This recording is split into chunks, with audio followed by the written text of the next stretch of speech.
Telugu film ఇండస్ట్రీలోనే the most eligible bachelor Rana ఈ August 8వ తారీఖున ఓ ఇంటివాడు కాబోతున్నాడు.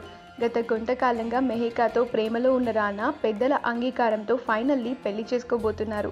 వీరి పెళ్లి 3 రోజుల పాటు జరగనుంది. ముందుగా తమ వెడ్డింగ్ని తాజ్ ఫలక్నామాలో చేయాలి అని అనుకున్నారు. కానీ బయట సిచ్యువేషన్స్ ఏవి బాలేకపోవడంతో రామానాయుడు స్టూడియోస్కి మార్చారు.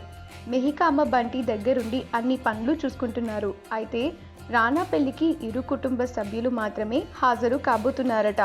నిన్నటి నుండే రానా వారింట పెళ్లికి సంబంధించిన సెలబ్రేషన్స్ సందడి మొదలైపోయాయి.